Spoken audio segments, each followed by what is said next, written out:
Have you ever wanted to know what Arknights tastes like? Sure, they have some normal things like rice and fruits and veggies, but what about stuff like Originium slugs?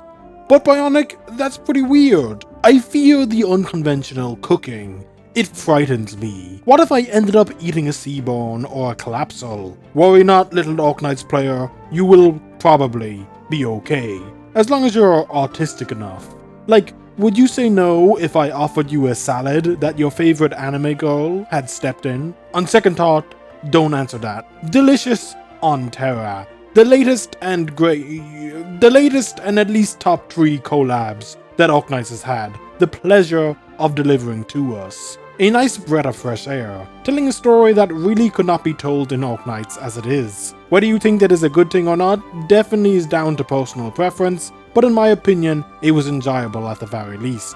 And as this is a collab, there really isn't much lore to talk about like in a usual event. No insane lore reveals here, unless you, like Laios, were looking for answers as to how monsters taste. And speaking of Laios, following a failed dungeon raid, Laios' sister Fallon was devoured by a red dragon. Taking up arms with Mosil and Chilchuk, Laios goes on a rescue mission, delving into the dungeon with only the bare essentials to quickly return to the red dragon so that they may rescue his sister.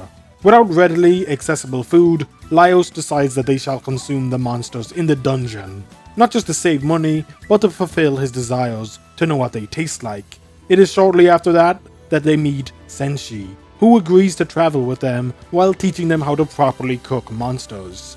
That is the initial setup for Dunmeshi, and that's really all you need to enjoy this event. It doesn't delve into any of the deeper lore, it doesn't progress really past episode like 9 or 10 of the anime. If you just watched half of the season 1, you are good.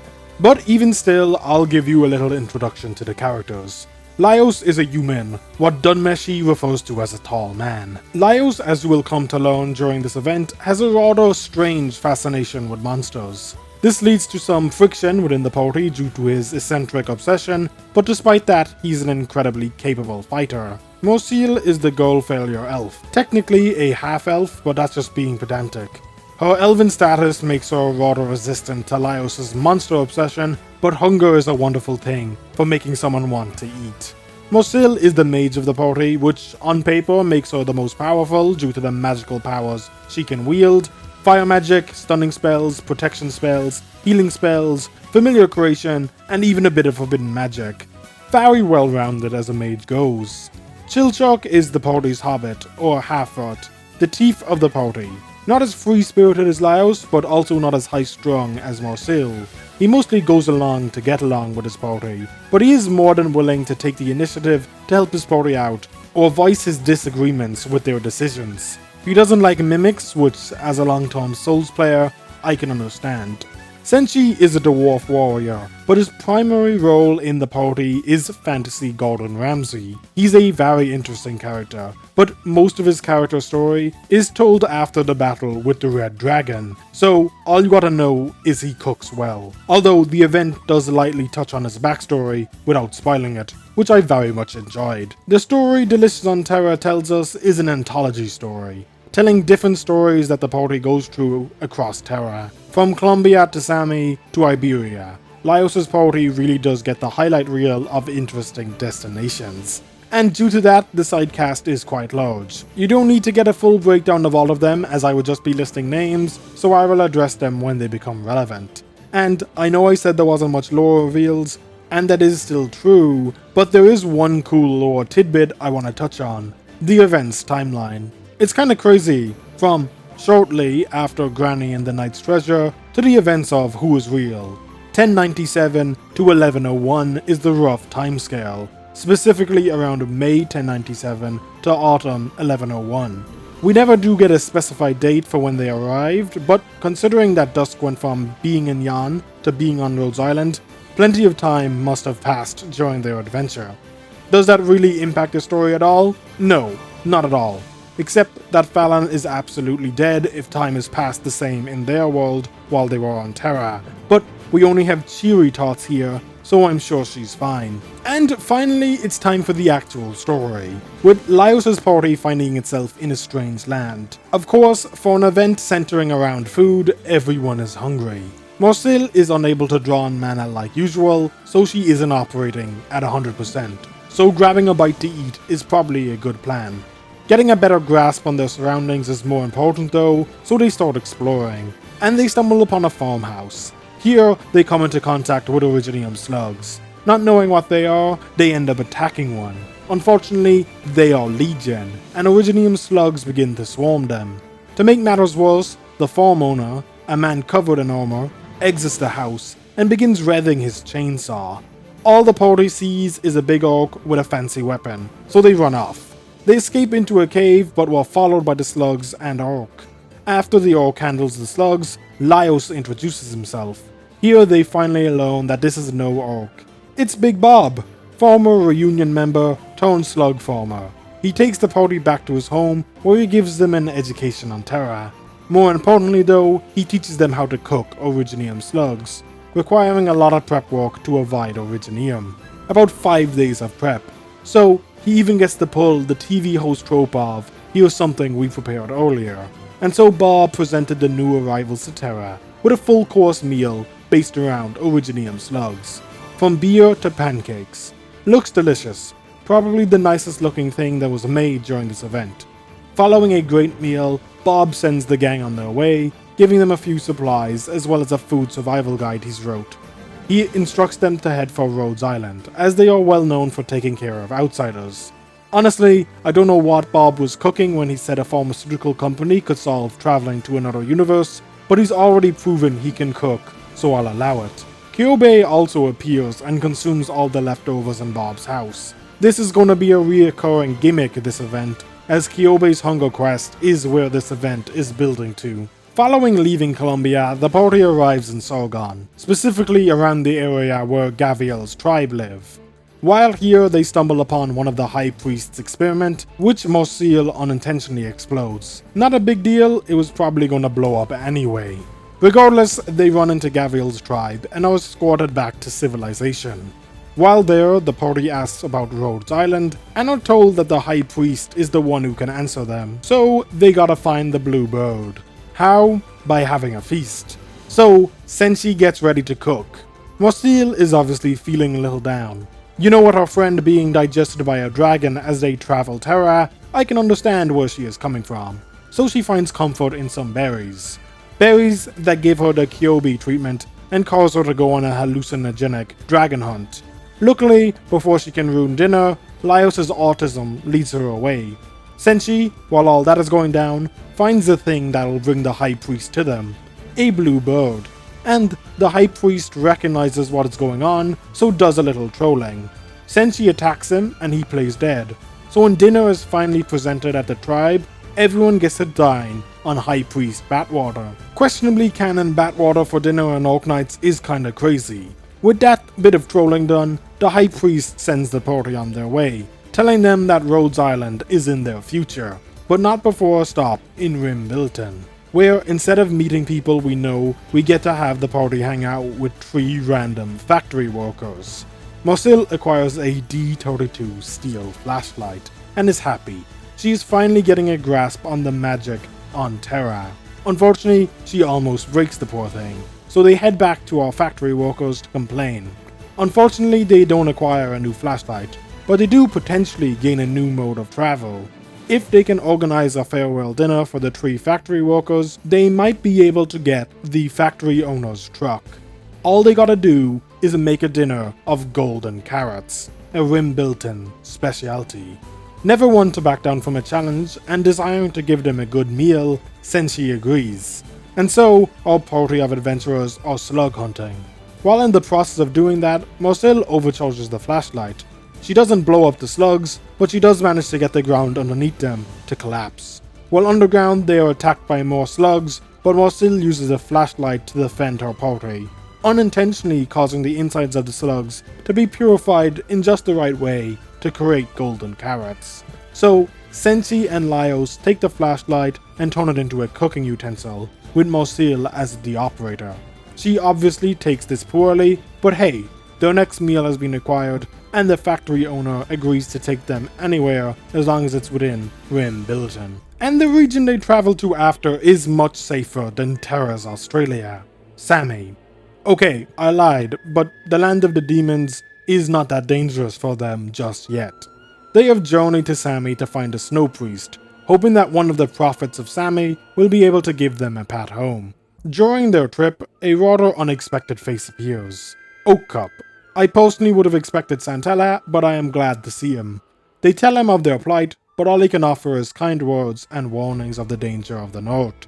Luckily, Sammy sends them a sign, one that calls for them to head north in order to find a Cyclops.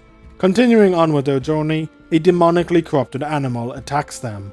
Kyobe appears shortly afterwards, intending to hunt the animal to sate her hunger, but her sudden appearance causes Chilchuck to fall off a cliff. The remaining party members join forces with Kyobe and successfully hunt the animal and begin to make dinner plans. Chilchuck meanwhile has a meeting with August. The Cyclops tells him of the demonic corruption that will soon befall his friends, which of course is the demonically corrupted kebabs that they are eating. By the time Chilchuck returns, demon shit is happening. Kyobe, being built different, is unaffected, but Laios, Marcel, and Senshi have been corrupted by the demons.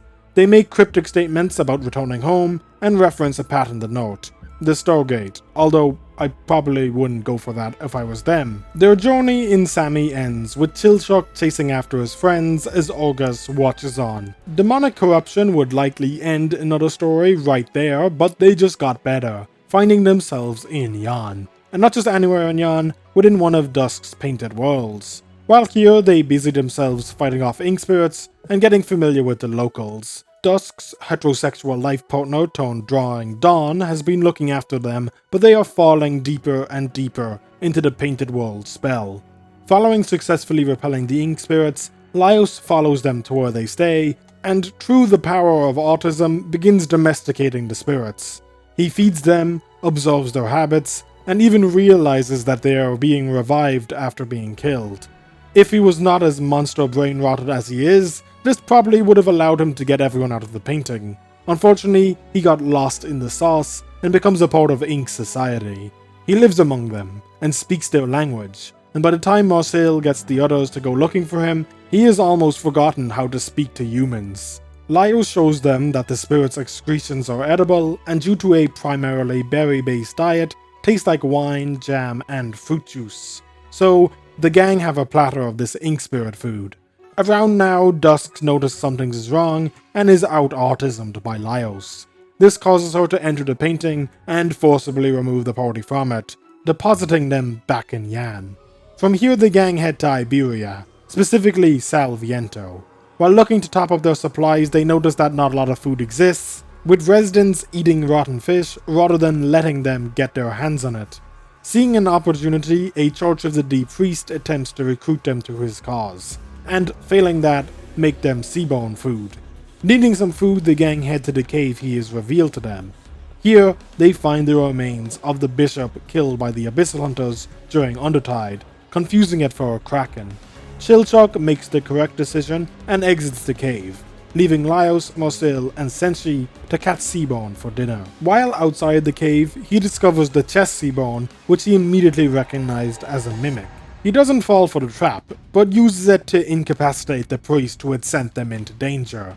While in the cave, Senshi discovered emergency sanity potions, which contain mustard extract, so they use that in cooking up the fine full-course Seaborn meal. The priest treats the consumption of the Seaborn as blasphemy, but I'm pretty sure the Manny is okay with this. Anita, the girl Scotty met during Undertides, rushes to the shore to put a stop to this, but all she can do is look on at this strange group wading into the waters looking for more Seaborn to cook. Their next adventure takes them into conflict with the pioneers, so I can only assume that they are back in Colombia. A local group of pioneers are hosting an operator from Rhodes Island. He has been tasked with finding Kyobe, who has wandered off. However, he is currently aiding them in getting haywire drones back under control. At the same time, Laios' party are being attacked by the drones. Marcel shoots one down, but ends up destroying some of the pioneers' property. This causes the pioneers to attack Laios' party, but the timely arrival of some gloom pincers forces the two groups to work together. That night, the two groups eat the very same gloom pincers that brought them together. The following day, they team up to take down the remaining drones. Morsil uses a familiar of Laios to force the drones into attacking it, which results in the destruction of the Pioneers' crops. Not all of them, but it does create a mountain of popcorn, which Kyobe is more than happy to eat. Also yeah, Kyobe is here again. So, thanks to the ice bombs of the drones, the gang make ice cream. And thanks to the fire bombs, they make popcorn. And combine the two into a wonderful snack to fully settle tensions. Kyobe and the Rhodes Island operator quickly make their way back to the landship, with Laios' party chasing after them, having finally gotten close to reaching their destination. Rhodes Island brings the whole squad together, and has a massive cast. Mudrock greets them at the entrance, recognizing that they must be friends of Bob's after seeing his guide. Unrelated, but Bob was arrested for tax fraud after they left him, and is currently running a store in Sami. As they move through the landship, they run into Orges, who's also made her way down from Sami to Rhodes Island, and she warns them of Kyobe's hunger. They enter the training area, where they meet the High Priest and Eunectes. The High Priest gets some payback for the soup and sends them flying in his latest invention. They temporarily enter one of Dusk's painted worlds, so she has also made her way to Rhodes Island. Finally, they reach the cafeteria, where they meet Amiya and Matterhorn. Initially wary of the new arrivals, the sudden transformation of Kyobe into a Cerberus takes priority, and Amiya joins forces with Laios' party to restrain her. Eventually, Kyobe returns to normal. Apparently, her hunger can just cause this transformation, which is probably something that should have been disclosed during the hiring process. As thanks for their help, Amiya welcomes Laios, Morsil, Chilchuk, and Senshi to Rhodes Island. They all settle in relatively well. Senshi takes to the farming areas where he uses Skyfire to roast almonds, being saved from the same fire by the timely arrival of Mint. Morsil has a spa day with beeswax. Chilchuk gets a drink where he is punished for being a short king by Mountain, Heligar, Silverash, and Hoshi. And of course, Laios traumatizes every operator around him. Aerscape, Moose, Melantha, and Elysium all fall prey to him. Eventually he runs into the Doctor and Calcit, where he questions if they lay eggs. This gets him the monster treatment, which is more of a gift than a punishment. And so the event concludes the only way it could have, with a feast, one celebrating their time on Terra, and the memories that food has helped them make. A few more operators also sneak their way in here, notably Ethan and the Children of Osis girls. So yeah, massive cast in the last section of the story, even if it was just to show them off for one scene. In conclusion, food is good, and so is this event. It captures the essence of Ole Dunmeshi prior to the tone shift later in the first season extremely well. Is it a story that needed to be told? Probably not, but it was worthwhile. From the small interactions with the denizens of Terra to meeting up with some old NPCs. As I said before, this is not an event that could have happened in normal Arknights. It could only be told during a collab, or potentially a very peculiar Arknights event, so I do appreciate it on that front. It's kind of like the Rainbow Six Siege events, which technically I suppose could have happened in an Arknights exclusive setting, but the collab allowed them to put their own little spin on it to make it more interesting than it potentially could have been otherwise. My main criticism of this event is that they kinda brush over the fact that Fallon has most certainly been digested by now, unless we assume that they will return to their world exactly when they left, which is entirely possible, but I also like to assume that it's just a worse timeline now.